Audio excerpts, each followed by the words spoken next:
നമസ്കാരം. 2024 എങ്ങനെയായിരിക്കും എന്ന ചോദ്യത്തിന് ഉത്തരവുമായാണ് ഞാൻ വന്നിരിക്കുന്നത്. 2023 എങ്ങനെയായിരിക്കുമെന്ന് ഞാൻ പറഞ്ഞിട്ടുണ്ട്. നിങ്ങൾ അത് ശ്രദ്ധിച്ചിട്ടുണ്ടായിരിക്കാം. 2024 കുറിച്ചുള്ള വിശേഷങ്ങൾ പറയാൻ ആഗ്രഹിക്കുകയാണ്. ആദ്യം 2024 എന്ന് പറയുമ്പോൾ 2 2 4 4 8 എന്ന് പറയുമ്പോൾ ശനിയുടെ ഒരു സ്ഥാനമാണ്. പിന്നെ ജനുവരി 1 എന്ന് പറയുന്നത് തിങ്കളാഴ്ചയാണ്. നല്ലൊരു ദിവസം തന്നെയാണ് ആ ഒരു വർഷത്തേക്ക്. അപ്പോൾ 8 വരുന്നത് കൊണ്ട് പൊതുവെ ഞാൻ പറയുകയാണെങ്കിൽ 8 മാത്രമല്ല, പ്ലാനറ്ററി പൊസിഷൻസൊക്കെ വെച്ച് നോക്കി പറയുകയാണെങ്കിൽ ഈ വർഷം കഴിഞ്ഞ വർഷത്തേക്കാൾ വളരെ മോശമായിരിക്കും എന്നുള്ളതാണ്. ഏത് മേഖലയായിരുന്നാലും, കൃഷിയായിരുന്നാലും, വ്യാവസായികമായിരുന്നാലും, രാഷ്ട്രീയമായിരുന്നാലും, ആരോഗ്യപരമായിരുന്നാലും, എല്ലാ മേഖലകളിലും നമുക്ക് വളരെയധികം കഷ്ടപ്പാടുകൾ ഉണ്ടാക്കുന്ന വർഷമാണ് 2024. ഞാൻ കോവിഡ് തുടങ്ങുന്ന സമയത്തിന് ഞാൻ പറഞ്ഞിരുന്നു കോവിഡ് തീരുമ്പോൾ 2025 ആകുമെന്ന്. അതുതന്നെയാണ് ഇപ്പോഴും പറയാൻ ഉദ്ദേശിക്കുന്നത്. 2025 അവസാനത്തോടു കൂടി മാത്രമേ കോവിഡ് എന്ന് പറയുന്ന ആ ഭീകരജീവി നമ്മളെ വിട്ടുപോകത്തുള്ളൂ. ഇനി ആദ്യം നമുക്ക് ഓരോന്നായിട്ട് എടുക്കാം. അഗ്രികൾച്ചറിനെ കുറിച്ച് പറയുകയാണെങ്കിൽ പ്രൊഡക്ഷൻ വളരെ കുറവായിരിക്കും, ധാരാളം നാശനഷ്ടങ്ങൾ ഉണ്ടാകാം. അപ്പോൾ ഉൽപ്പാദിപ്പിക്കേണ്ട സമയം ഇതൊക്കെ ആലോചിച്ച് നല്ല ദിവസങ്ങളൊക്കെ നോക്കി കൃഷി തുടങ്ങുന്നതായിരിക്കും നല്ലത്.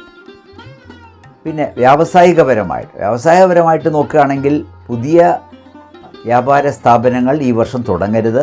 അത് ചെറിയ വ്യവസായമായിരുന്നാലും വലിയ വ്യവസായമായിരുന്നാലും ദയവായി അത് തുടങ്ങരുത്. മാത്രമല്ല, നമുക്ക് പ്രൊഡക്ഷൻ വളരെ കുറവായിരിക്കും എല്ലാ സ്ഥലങ്ങളിലും. ഈവൻ നമ്മുടെ കൺസ്യൂമർ പ്രോഡക്ട്സ് പോലും നമുക്ക് വളരെ ഒരു ക്ഷാമമായി തീരാം. സാധനങ്ങളുടെയൊക്കെ വില നോർമലി ഓട്ടോമാറ്റിക്കലായിട്ട് കൂടാം എന്നുള്ളതാണ്. രാഷ്ട്രീയത്തെക്കുറിച്ച് ഞാൻ കൂടുതലൊന്നും പറയുന്നില്ല. പ്രതീക്ഷിക്കാത്ത ധാരാളം സംഭവങ്ങളും മാറ്റങ്ങളും ഉണ്ടാകാൻ പോകുന്നു. അതൊന്നും ഇപ്പോൾ നമ്മൾ അതിലോട്ട് കടങ്ങുന്നില്ല. ആരോഗ്യപരമായിട്ട് നോക്കുകയാണെങ്കിൽ എല്ലാവരും വളരെയധികം ശ്രദ്ധിക്കുക. ധാരാളം മരണങ്ങൾ ഉണ്ടാകാനുണ്ട്, ധാരാളം വിശിഷ്ട വ്യക്തികൾ നമ്മെ വിട്ടു പോകാനുണ്ട്. അങ്ങനെ ഒരു ആരോഗ്യപരമായി നോക്കണ ഒരു കഷ്ടപ്പാടുള്ള ഒരു വർഷം എന്ന് തന്നെയാണ് ഞാൻ കാണുന്നത്. പിന്നെ വിദ്യാഭ്യാസ മേഖലകളിൽ കുട്ടികൾക്ക് പഠിക്കുമ്പോൾ ഒരു തളർച്ചയുണ്ടാകാം, പഠിക്കുന്നത് മറന്നുപോകാം, കഴിഞ്ഞ വർഷത്തെ ആ ഒരു എഫിഷ്യൻസി ഇപ്പോൾ ഈ വർഷം ഇല്ലാതെ വരാം, ഓർമ്മ നിൽക്കാതെ വരാം. അങ്ങനെയുള്ള ഒരുപാട് ബുദ്ധിമുട്ടുകൾ നമ്മുടെ കുട്ടികൾക്ക് ഉണ്ടാകാൻ ചാൻസ് ഉണ്ട്. അതുകൊണ്ട് നമുക്ക് ഒന്നേ ചെയ്യാനുള്ളൂ, രാവിലെ 5 മണിക്ക് എഴുതിച്ച് പഠിക്കുക, നമ്മുടെ ബ്രെയിൻ ട്യൂൺ ചെയ്യുക, നമ്മുടെ ഫേസ്ബുക്കും വാട്സപ്പൊക്കെ ഒന്ന് കുറച്ച് അങ്ങനെയുള്ള രീതിയിൽ പോവുകയാണെങ്കിൽ നമുക്ക് കുറച്ച് ഒരു പരിഹാരം നമുക്ക് ഉണ്ടാക്കാം എന്നുള്ളതേ ഉള്ളൂ. അപ്പോൾ വിദ്യാഭ്യാസപരമായി എല്ലാ രക്ഷകർത്താക്കളും ശ്രദ്ധിക്കേണ്ട കാര്യമാണ്. നമ്മുടെ കുട്ടികളുടെ ഭാവി സുരക്ഷിതമാക്കണം, അവർ നല്ല നിലയിലെത്തണം. എല്ലാ ദിവസവും രാവിലെ 5 മണിക്ക് എഴുതിച്ച് പഠിക്കാൻ പറയുക. കൂടുതൽ മൊബൈലും ഇതെല്ലാം നോക്കാതെ നല്ല കാര്യങ്ങൾ പറഞ്ഞു കൊടുക്കുക. ബുദ്ധിമുട്ടായ മേഖലകളിൽ ട്യൂഷൻ കൊടുക്കുക. അങ്ങനെയുള്ള കാര്യങ്ങൾ ചെയ്യുന്നതായിരിക്കും നല്ലത്. പലർക്കും ഉദ്ദേശിക്കുന്ന രീതിയിലുള്ള ആ കോഴ്സുകൾ കിട്ടണമെന്നില്ല. ഇപ്പോൾ MBBSന് ജോയിൻ ചെയ്യാൻ വേണ്ടി കാത്തിരിക്കുന്നവർക്ക് കിട്ടണമെന്നില്ല, എൻജിനീയറിങ്ങിന് കിട്ടണമെന്നില്ല. അതുകൊണ്ട് ഒരു ആകപ്പാടെ ഒരു കുഴഞ്ഞ ഒരു വർഷമാണ് ഈ വിദ്യാഭ്യാസ മേഖല എന്ന് പറയുന്നത്. ഇനി 2024 എല്ലാവർക്കും ബുദ്ധിമുട്ടുണ്ടാകണം എന്നല്ല, ആർക്കൊക്കെ ബുദ്ധിമുട്ടില്ലാതെ ഇരിക്കാം. ആർക്കൊക്കെയാണെന്ന് ചോദിച്ചാൽ 2-ാം തീയതി ജനിച്ചവർ, 2-ാം തീയതി ജനിച്ചവർ, 8-ാം തീയതി ജനിച്ചവർ, അതായത് 2 അല്ലെങ്കിൽ 8, അതായത് 2, 11, 20, 29, 8, 17, 26 ഈ തീയതികളിൽ ജനിച്ചവർ വളരെയധികം ശ്രദ്ധിക്കണം എന്ന് മനസ്സിലാക്കണം. 2-ാം തീയതിയും 8-ാം തീയതിയും ജനിച്ചവർ വളരെയധികം ജീവിതത്തിൽ ശ്രദ്ധിക്കുക.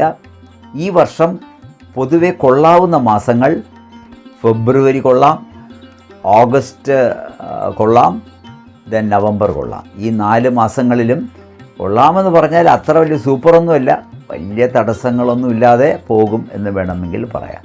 പക്ഷെ പൊതുവെ മറ്റുള്ള മാസങ്ങളിലെല്ലാം നമുക്ക് വളരെ ബുദ്ധിമുട്ടുകളായിരിക്കും. ധാരാളം പ്രശ്നങ്ങൾ രാജ്യം നേരിടേണ്ടി വരും, ലോകം നേരിടേണ്ടി വരും, യുദ്ധങ്ങൾ ധാരാളം വരും, അഭിപ്രായ വ്യത്യാസങ്ങൾ വരും, ഒന്നും യോജിക്കാൻ പറ്റാത്ത അഭിപ്രായ വ്യത്യാസങ്ങൾ ഒരാൾ പറയുമ്പോൾ മറ്റൊരാൾക്ക് ഒട്ടും യോജിക്കാൻ പറ്റാത്ത ഒരു നിലയിലായിരിക്കും നമുക്ക് വന്നെത്തിച്ചേരുക. അപ്പോൾ പൊതുവേ 2024 പറ്റി കൂടുതൽ പറയണമെന്നുണ്ട്. ഞാൻ ഇത്രയും പറഞ്ഞതിൽ നിന്നും നിങ്ങൾക്കൊരു ഐഡിയ കിട്ടുമെന്ന് വിചാരിക്കുന്നു. ഐഡിയ വെച്ചുകൊണ്ട് എങ്ങനെ ആയിരിക്കും 2024 എന്ന് നിങ്ങൾ തന്നെ തീരുമാനിക്കുക.